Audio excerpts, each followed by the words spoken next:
AJ Dybantsa. Let's start with AJ Dybantsa, because if you are building a prototype modern superstar wing, he is about as close as it gets.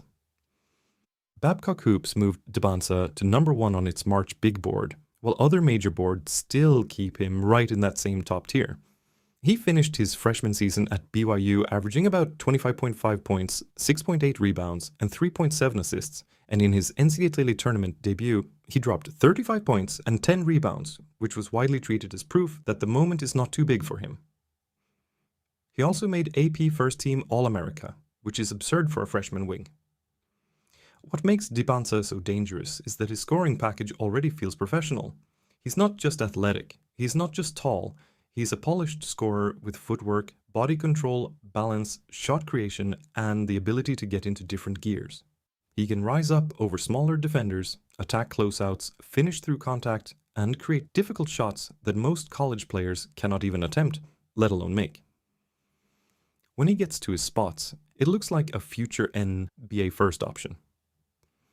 And the really scary part is that he does not play like some raw project. He already plays like someone who understands how to manipulate a defense. He can slow down, speed up, use hesitation dribbles, punish bad angles, and score without needing the perfect play called for him. That is what separates a future star from just a talented prospect. Dybantsa does not just have talent, he has star shot-making habits. If a team lands him at number 1, they are not just drafting upside. They are drafting a wing who looks built to carry offensive possessions in big games. Darren Peterson. Then there is Darren Peterson, who some boards still have at number 1, including The Ringer, while Babcock has him at number 2. ESPN also still places him in that top headliners group. Peterson just looks like an NBA scoring guard. He has the size, the downhill force, and the tough shot creation that teams spend years trying to find. Even in Kansas's tournament loss to St. John's, he still put up 21 points, and concerns around him are more about health consistency than talent level. As a player, Peterson is scary because he can pressure a defense in multiple ways. He can attack a switch, bully smaller guards, get to his pull-up, and create offense even when the possession gets ugly. Some prospects look smooth. Peterson looks forceful. He puts defenders on their heels because he comes at them with real intent, and once he gets into the lane, he can score, draw help, or spray the ball out. He also has that lead guard confidence where he does not seem rattled by volume or responsibility. You can picture him as a primary creator on an NBA team because the ball does not scare him. Big moments do not scare him. The reason he is so high on boards is simple. A big guard who can create offense at a high level is one of the most valuable player archetypes in basketball. If Dybantsa is the jumbo scoring wing teams dream about, Peterson is the shot-creating backcourt engine that can run a franchise. Cameron Boozer. Cameron Boozer might be the safest superstar bet in the class. Reuters reported he averaged 22.5 points and 10.2 rebounds while leading Duke to the ACC regular season and tournament titles and a number 1 NCAA seed, and he was a unanimous AP First Team All-American. Babcock has him 3rd, but also says there is a real argument he is the safest pick in the whole draft, while The Ringer has him 2nd overall. Boozer is scary because he is so complete. He is a forward who scores inside, scores facing up, rebounds at a high level, moves the ball, and plays with real maturity. In Duke's tournament opener, he had 22 points and 13 rebounds, and in the ACC title game, he added 13 points, 8 rebounds, and 8 assists. That tells you exactly what kind of player he is. Even when the jumper is not falling, he still impacts everything. His play style is powerful but controlled. He is not one-dimensional. He can play bully ball, but he can also facilitate. He can operate from the elbows, from the short roll, in transition, and around the basket. He processes the game quickly, which means he is not just putting up numbers. He is helping create structure for an offense. That is why Boozer feels so dangerous. He may not always be the flashiest player in the class, but he looks like the kind of guy who gets to the NBA and immediately becomes productive. Then a few years later, you look up and realize he's averaging 23, 10, and 5 and anchoring a winning team. Caleb Wilson. Caleb Wilson is the player who reminds you how strong this class is. because a forward averaging 19.8 points and 9.4 rebounds can miss the rest of the season with injury and still remain a projected lottery pick. Reuters reported he broke his thumb and was done for the year, but before that he had already established himself as one of the best freshmen in the country. He is 4th on Babcock's board and also sits right behind the big three on ESPN and The Ringer's draft landscape. Wilson is scary because of how well his tools fit the NBA. He is a modern forward who can move, score, rebound, and play with versatility. He's not some stiff power forward who needs a very specific system. He looks like the kind of player who can guard multiple front court spots, run the floor, finish plays, and still create some offense for himself. The reason teams will still love him, even with the injury, is because his archetype is so valuable. Size, mobility, production, and upside are always going to travel. If the top three are more famous, Wilson is the guy lurking right behind them who could end up being a monster if everything comes together physically and skill-wise. Darius Acuff Jr. Darius Acuff Jr. is one of the big reasons this class feels terrifying beyond the top 3 or 4. Reuters reported he averaged 22.9 points and 6.5 assists and made AP First Team All-America as a freshman, which is not normal. Babcock has him 6th, The Ringer has him 6th. ESPN specifically singled him out as part of the loaded guard group right behind the top tier. Acuff is scary because he plays like a microwave scorer and a primary creator at the same time. He can get hot from deep, he can break defenders down off the bounce, and he can take over stretches of a game with pure shot making.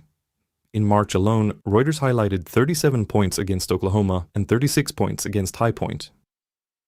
That kind of scoring explosion is exactly why NBA teams talk themselves into guards this high. But he is not just a gunner. The assist numbers matter. They show he is not simply taking hard shots for fun. He is handling real offensive responsibility. When a guard can put pressure on the defense with both his scoring gravity and his passing, that is how you bend an entire game. If Acuff goes in the 5 to 8 range, whichever team gets him could be landing one of those guards who becomes way better than his draft slot. Kingston Flemings. Kingston Flemings feels like the kind of point guard winning teams love. Houston's freshman lead guard averaged 16.4 points, 5.3 assists, and 3.9 rebounds, became the first freshman All-American in program history, and has Houston in another deep tournament run. Babcock has him 5th, while The Ringer has him 8th, and ESPN keeps him in the mid-lottery group. What makes Flemings scary is that he is not just productive, he is organized. He looks like a real point guard. He can control pace, create advantages, and still score enough to keep defenses honest. On a Houston team built on toughness and discipline, he already looks comfortable leading. That says a lot. He's the type of guard who may not always have the loudest mixtape plays, but when you watch him, the game makes sense around him. He gets teams into actions, punishes mistakes, finds the right read, and gives you enough downhill scoring to matter. That kind of player usually ages well into the NBA because his game is not built only on flash. Keaton Wagler. Keaton Wagler is one of the most explosive offensive guards in this class. He was named a second-team AP All-American, Big Ten Freshman of the Year, and first-team All-Big Ten, while averaging 17.9 points and breaking Illinois' freshman scoring record. Reuters also documented his insane 46-point game against Purdue, where he went 9 for 11 from 3. Wagler is scary because he can completely flip a game with shooting and shot creation. Some guards score in a steady, quiet way. Wagler can set a building on fire. He has the kind of perimeter skill that forces teams to change coverage, pick him up farther out, and live in fear of one big run. But he is not only a shooter. The All-America notes point out that he is one of only 3 freshmen averaging at least 17 points, 4.5 rebounds, and 4 assists, so there is real all-around substance here. He can make plays, handle the ball, and impact the glass for a guard. That is why he feels more like a complete offensive weapon than just a specialist. If he lands in the mid-lottery, the upside is obvious. A dynamic guard who can score in bunches and still make enough decisions to stay on the ball. Mikel Brown Jr. Mikel Brown Jr. is one of the players scouts keep circling because of how smooth and polished he looks as a guard prospect. ESPN specifically grouped him with Flemings, Wagler, and Acuff as part of the loaded guard class in the mid-lottery, while The Ringer has him 9th overall. The broader consensus seems to be that Brown is right in that 7 to 10 type of range. Brown is scary in a different way than some of the louder scorers. He looks controlled. He looks like a guard who understands balance, timing, pacing, and how to operate with maturity. He is not the most chaotic player. He is the kind of prospect teams love because he can fit next to talent or eventually become one of the main organizers himself. His ceiling depends on how much pressure he can consistently put on the rim at the NBA level, but the skill foundation is strong enough that teams will absolutely talk themselves into him as a high-level starting guard. Brayden Burries. Brayden Burries is another reason this class has real depth. Babcock has him 9th, The Ringer has him 7th. Reuters just highlighted him scoring 16 points in Arizona's second-round win over Utah State, including a huge late three. Burries is scary because he brings balance. He is not overly dependent on one skill. He can score, make plays in rhythm, and fit into a winning structure. On a loaded Arizona team, that matters, because sometimes the best sign for a prospect is not just big usage. Sometimes it is being able to shine while sharing the floor with other good players and still looking like a future pro. He feels like the kind of guard-wing hybrid who could become much better than expected once NBA spacing opens things up for him. Nate Ament. Nate Ament is a fascinating prospect because the frame and skill combination scream modern NBA forward. Babcock has him 8th, while The Ringer has him 14th, which tells you evaluators still see huge upside, even if the exact ranking moves around. Reuters also noted his 16-point second-round tournament game for Tennessee after dealing with an ankle issue. At his best, Ament looks like the type of oversized forward who can handle, attack off the catch, and make teams pay with length and versatility. Those players are incredibly valuable because they can play multiple lineup roles. If he gets stronger and becomes more consistent, his range of outcomes gets really interesting. He is scary because his archetype is the kind NBA front offices always bet on: big, skilled, mobile, and expandable. Jaden Quaintance. Jaden Quaintance is probably one of the biggest what-if players in the class right now. The Ringer has him 10th, and even with his knee issues, he still has a clear lottery-level buzz. Reports around Kentucky suggest the injury likely ended his season, but the league is still going to care because his defensive upside is real. Quaintance is scary because he profiles as a modern defensive front-court weapon. He has the kind of mobility and defensive range that can make life miserable for offenses. If he gets healthy and continues polishing the offensive side, you are looking at the type of big who can switch, protect the rim, and stay playable in high-level lineups. In a class full of offensive stars, having a defensive monster with lottery talent is another reason this group looks ridiculous. Jakel Lendeborg. Jakel Lendeborg gives this class older, proven, ready-made value. He was named Big Ten Player of the Year and a P First Team All-America. And Reuters just highlighted his 25-point performance in Michigan's second-round win. The Ringer has him 11th overall. Lendeborg is scary because he is one of those versatile forwards who can fill in gaps all over the floor. He scores, rebounds, facilitates, and thinks the game well. But on a winning team, those players matter because they do not need everything built around them to dominate. They can dominate through impact. He feels like the kind of prospect that smart teams take in the late lottery, and then suddenly everybody wonders why he was not drafted higher. Labaron Philon. Labaron Philon is another guard who adds to the depth of this class.